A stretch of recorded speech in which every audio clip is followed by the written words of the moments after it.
There is an island off the coast of Nova Scotia where people have been digging the same hole for 230 years. 6 people have died trying to reach the bottom. They haven't reached it yet. The island is called Oak Island. It is 50 hectares of Nova Scotia woodland, connected to the mainland by a causeway built specifically to bring heavy equipment to it. For most of its existence, it was unremarkable. A forested patch of land in Mahone Bay, visible from the shore, uninhabited. In 1795, a 16-year-old boy rode out to it and found a depression in the ground beneath an old oak tree. He started digging. What he found underneath changed the island and the people who came after him forever. This is the story of the Oak Island Money Pit, the most expensive hole in the world. A structure, if it is a structure, that has defeated every expedition, swallowed millions of dollars, and taken 6 lives. A mystery that has attracted pirates, treasure hunters, engineers, scholars, a future president of the United States, and a History Channel television series that is now in its 12th season. And as of today, nobody knows what's at the bottom, or who put it there, or whether there's anything there at all. His name was Daniel McGinnis. He was 16 years old, and in the summer of 1795, he rowed out to Oak Island, which was then, as far as anyone knew, completely uninhabited. He was exploring, that's all. He'd heard stories, the way you hear stories about places nobody goes, and when he found the circular depression under a large oak tree, with a tackle block hanging from a branch overhead, he did what any 16-year-old with a shovel and too much time would do. He went and got his friends, John Smith and Anthony Vaughan. The 3 of them started digging, and within a few feet, they found something unexpected. Flagstones. A layer of flat stones placed deliberately at the top of the shaft. They kept going. At 10 feet, a platform of oak logs fitted across the width of the hole. They removed the logs and kept digging. At 20 feet, another platform of oak logs. At 30 feet, another. Each platform had been placed with deliberate, engineered precision. This was not a natural formation. Someone had dug this hole.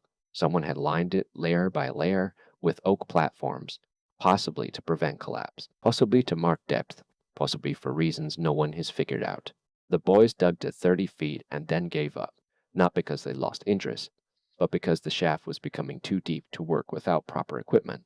They left. They told people what they'd found, and the story of Oak Island entered the world.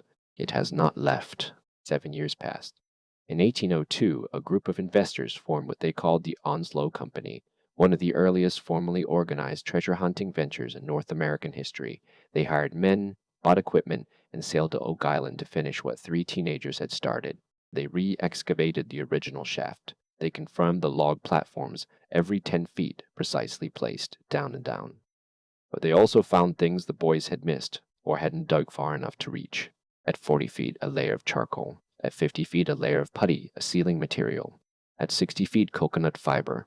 Let me stop here. Coconut does not grow in Nova Scotia. It does not grow anywhere near Nova Scotia. The nearest coconut palms are thousands of miles to the south. For coconut fiber to be in a shaft on an island off the coast of Nova Scotia, someone had to bring it there, deliberately, from somewhere far away. Someone had used tropical plant material as a waterproofing or packing layer in a pit that required exotic imported supplies. The Onslow Company kept digging. At 90 feet, they found the stone. It was flat, about 2 feet by 1 foot, inscribed with symbols that none of them could read. They extracted it, puzzled over it, and kept digging. The stone would later, decades later, be translated, or allegedly translated, by Professor at Dalhousie University. The translation rendered the message as, 40 feet below, 2 million pounds are buried. 2 million pounds. In 1802 money. An almost incomprehensible sum. Whether that translation is authentic is itself a deeply contested question. The cipher used has never been satisfactorily verified. The stone itself later disappeared, reputedly used as a hearthstone in someone's house. We have descriptions, we have a few sketches. We do not have the stone, but in 1802 the men of the Onslow Company were reading that message by lantern light 90 feet underground, and whatever they believed about its accuracy, they believed it enough to keep going. They dug through the night. The next morning, they arrived at the shaft to find it had flooded overnight, 60 feet of seawater, poured in, apparently, from nowhere. As if the ocean itself had decided the digging should stop, they bailed. The water came back. They bailed again. The water came back. They brought in pumps. The pumps made no difference. The water maintained its level, always at roughly 33 feet below the surface, always replenishing, always there. The Onso Company eventually gave up and left the island, but the flooding wasn't random. In 1849, the second company, the Truro Company, tried again, and this time they did something clever. They drilled through the floor of the flooded shaft to sample what was below. The drill came back up with splinters of oak, then a layer of what seemed to be loose metal, a shearing of what the drillers described as links like a chain, then oak again, then more loose material. Someone later estimated based on these drillings that there might be multiple oak chests below the waterline. Then the Truro Company made a discovery that changed how everyone thought about the pit. On the beach at Smith's Cove, a beach about 500 feet from the pit, they found that the sand was not natural. Beneath the surface of the beach, there was a layer of coconut fiber, the same material that had been found inside the shaft, and beneath that, flat stones laid in a deliberate pattern, and beneath those, drains, 5 stone-lined drains running in parallel, converging toward a single tunnel that ran inland toward the pit. The beach at Smith's Cove had been converted into a sponge. An artificial filtering system built to channel ocean water through a hidden tunnel directly into the pit whenever anyone dug deep enough to breach the tunnel. This was not a natural feature. This was not a geological accident. Whoever dug the money pit had also simultaneously built a mechanism to flood it. Every time someone digs deep enough, the pit fills. The trap has been working for over 200 years. Oak Island was almost certainly uninhabited when Daniel McGinnis found the pit in 1795. But uninhabited doesn't mean unvisited. For anyone to have constructed the money pit, a shaft with regular oak platforms, exotic tropical materials, an inscribed stone at 90 feet, and an engineered flood tunnel system linked to a 500-foot-away beach, they would have needed substantial resources, engineering knowledge, and labor. A lot of labor.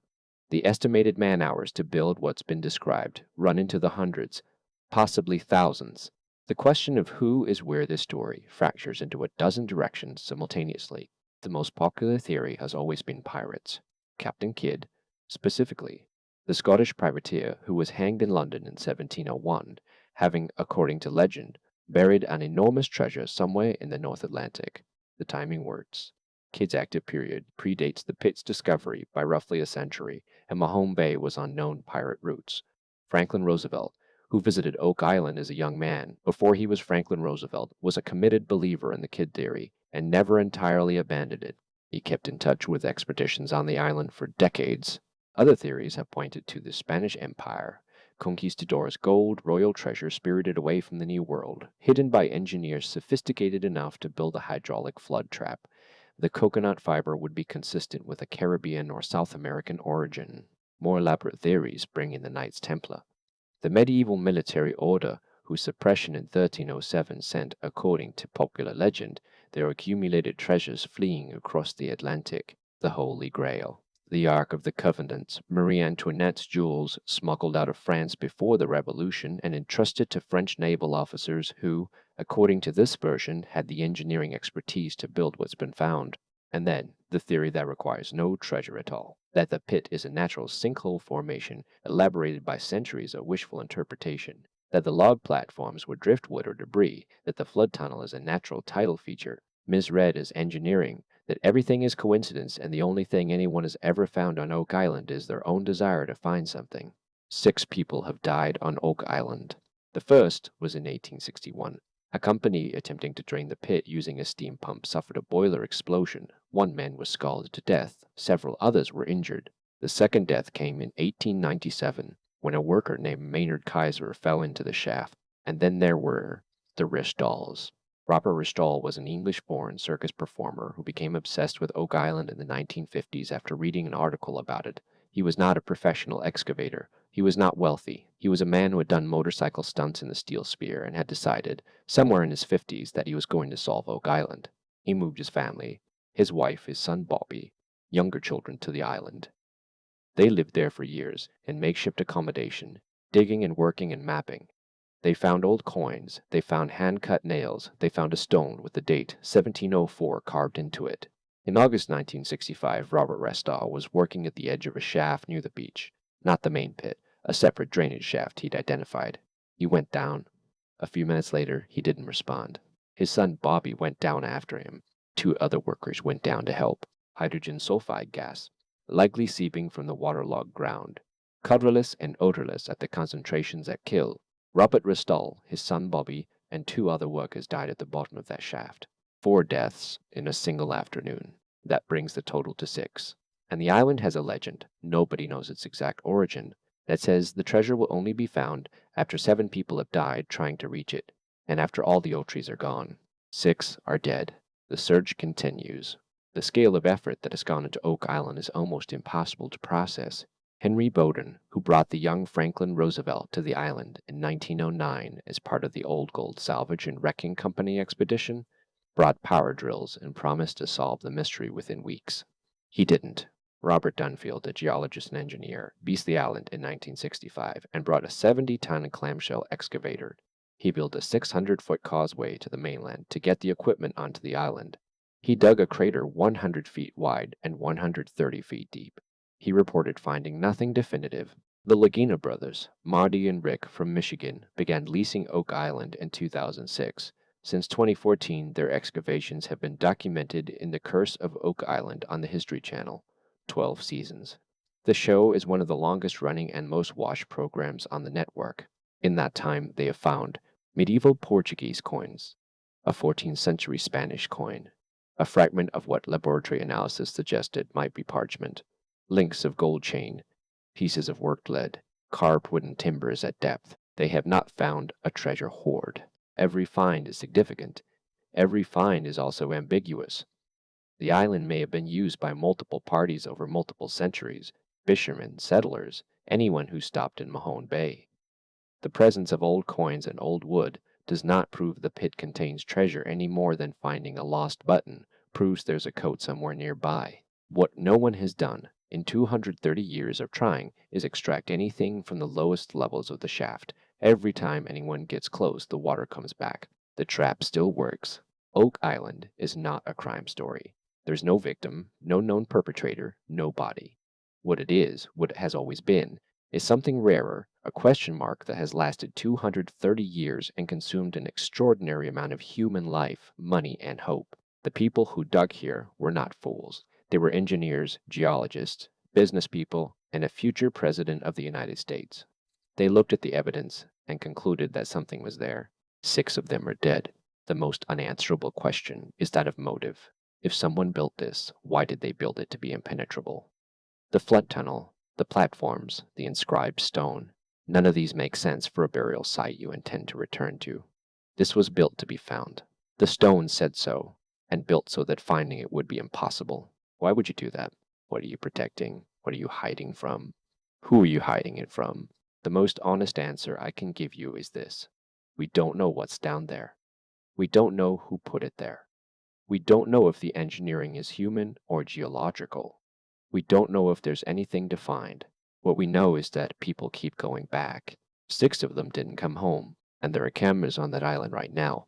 If this is the kind of mystery you want more of, the ones that swallow people whole and still haven't given up the answer, the backlog is here. Watch what calls to you.